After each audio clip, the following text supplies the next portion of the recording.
time, and they can actually travel from North Pole to South Pole. They live in pretty much every ocean in every area. They just like to stay in those cooler waters, and they like to stay kind of out deep in the oceans. So you can actually see them traveling in large pods, and that's what makes them so tough and so intimidating as a predator, is because that they actually have those numbers to back it up, not just strength. You can find them doing anything from just swimming around in the ocean. They can actually use their teamwork to create waves to knock certain animals off icebergs so that they can get better access to them, and basically any other kind of multi-level techniques that you would think for a team. Does anybody have any questions about these animals at this time? There's Malia. Do you want to know anything about them, Will? What's your question? What do you want to know?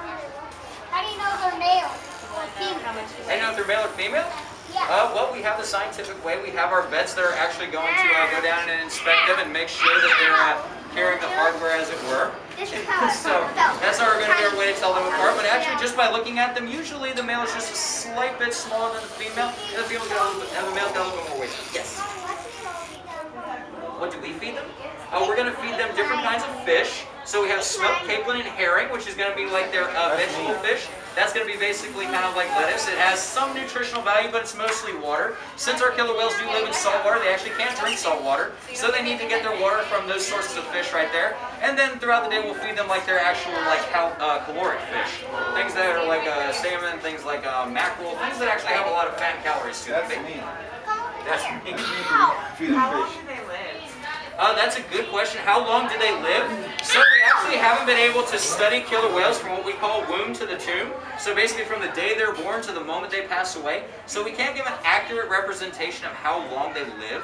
But we are in a bit of a standstill because Katina is roughly 45 years old. So she's a little bit an older whale. But we also have another killer whale that's being tracked in the Pacific right now. Her name is Grandma, and she's actually 63 years old. So it is tough to say exactly how long they live, but we want to give them a rough average of about 30 to 50 years. But as with every other animal species out there, depending on where they are, their access to food, health care, and predators would just give us a different idea of how long they would live. Yeah, that's Malia that's been swimming. What's in the tank? Is that algae that's floating around? Yep, so in this pool right here that's floating around is actually algae that kind of gathers up on these rocks down here at the bottom. Those rocks can be used for the algae because algae is kind of like just like an extra little snack to them. It's a kind of a sweet treat to them. It's not too prevalent. To the point where they're bored to death. You want the toys to always be interactive with the animals. So when they start ignoring the toys, that's when they know you've gone too far. So the fact that he's still playing with it and brings it over, that's a really good sign. So this station is, we're going to demonstrate some husbandry or healthcare behaviors. It's some of the most important work we do with all of the animals here at SeaWorld. We train them the same way we train all of our other behaviors here at SeaWorld based on positive reinforcement. So, you'll notice that the bottom of this pool is white. This pool actually has a false bottom, which means we can control the depth of the pool. We can drive that pool all the way up if we wanted to and lift the animal completely up and out of the water. That's important for medical procedures. However, we don't want to get to the point where the first time we do things in this pool with the animals is when we need to.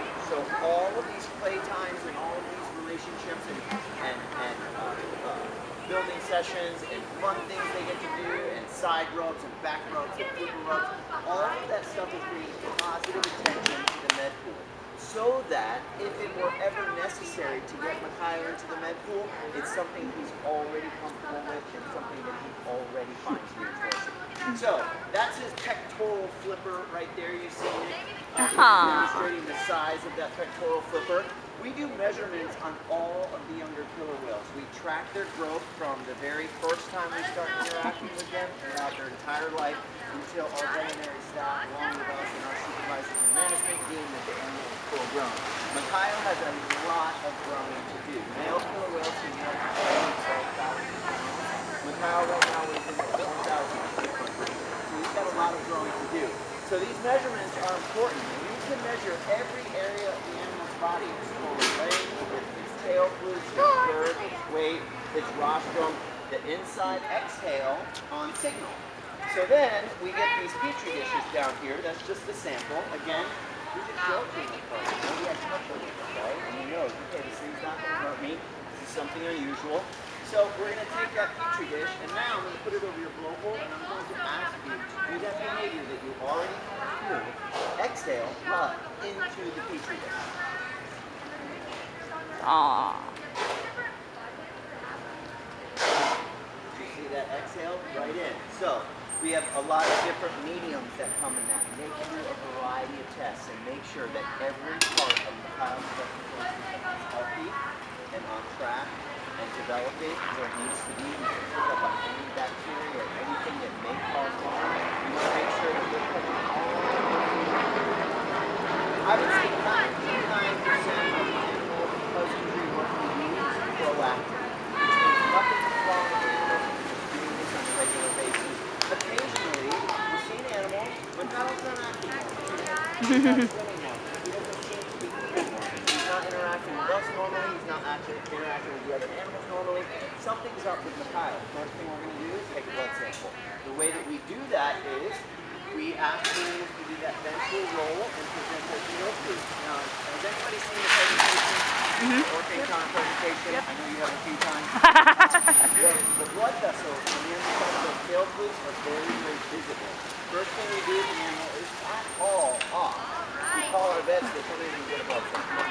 Make sure everything on the inside is where it needs to be. So what happens? Increases, decreases, that gives us a very quick really cool stuff up here. Like I said, it's some of the most important work we do, but it's not a splash, it's not a jump, and it's not crazy exciting. So we get to talk about it and educate the guests in the show about husbandry, but on hot days like this,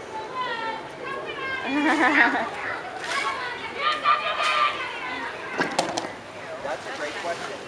Depends on the behavior and depends on the whale. Makaio, maybe a little bit challenging for one reason. Malia picks up these things very quickly. So there are different categories of reinforcement. Something called primary reinforcement. Food, water, and the ability or access to reproduce. That's it. Those three. Those three are needed for a species. Food, water, access to reproduce. Okay? Everything else is secondary. So we train those secondary. Sometimes an animal will automatically find a secondary reinforcer, automatically immediately reinforce. But most of the time, it's something that we have to condition. That ball, the first time you saw the ball, what's this? I'm not sure what this is.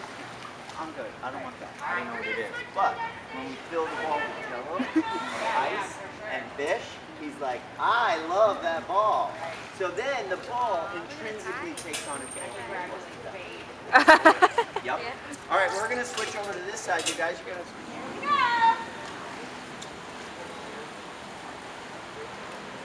Awesome. All right, guys, we're going together. Now, what that you didn't notice on Makaio? Not you. Not you. Darn it! Because I already know what the answer is. You said a poster. I was. I've been doing this for 26 years, so I've been around for a long time. Lyndsey actually has been doing this for a long time too. She left a while, had a baby killer whale of her own. She grew up, he's 13, and now she's back with us. So my killer whale at home is 12, hers is 13. So we spend a lot of time with our baby killer whales here and our baby killer whales at home. Yes. There he That's is. it. Woo! That's that freckle, And a everybody. freckle over See that here. freckle? And a freckle over here. Can you see the freckles in between his pectoral flippers? That big spot in the middle, that's not a freckle. What's that? Not you. Belly button. There you go. They all have that freckle. It's a little black spot right there. That's his belly button. That's a great question about his head. Oh. Okay, when we're in the shade. Okay? All right. I'm not going to let you forget. What's your name? Nico. Nico? Let's do some behaviors with him, okay? Woo! First behavior you guys are going to do is you're going to take, let's do like a peck up. Okay. All right. So what we're going to do is everybody shift down this way.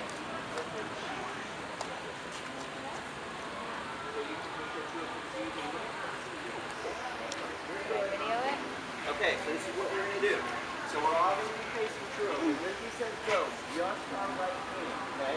Like this, just our right hand. Slowly lift it up. Listening, girl? Okay? Let's go. Ready? Everybody continue watching you. Just your right hand. Stand up. Okay, just your right hand. Slowly to the sky. Okay, hold. What? Oh my goodness, he's huge. No, Slap your hand. Slap your leg. Woo! He wins.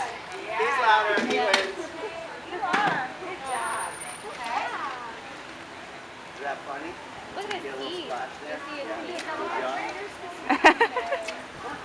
So every orca has a team of trainers. So not every trainer works with an orca, but every orca has a team. So there are some trainers that may work with some whales. Yes. Yes. Depending on your level, your experience, your time in, all of that, that all kind of calculates, you know, who you're working with, how many different ones you're working with. They're all very, very different. They really are. Exactly. Just like people.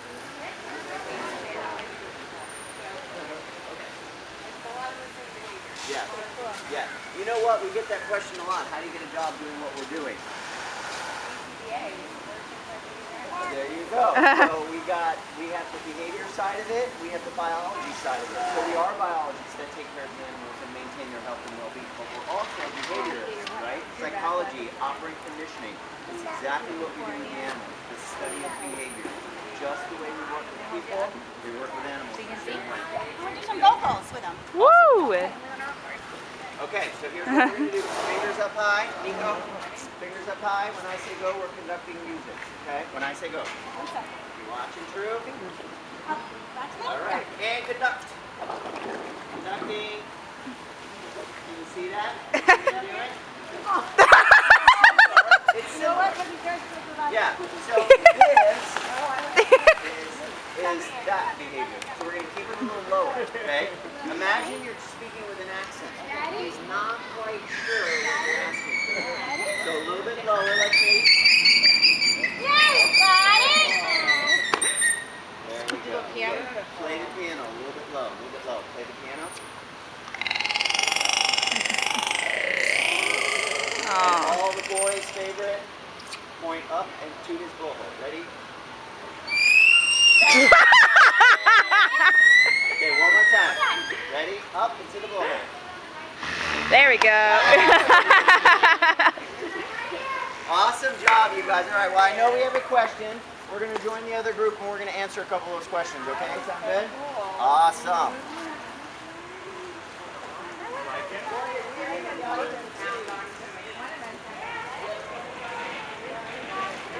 Oh my goodness.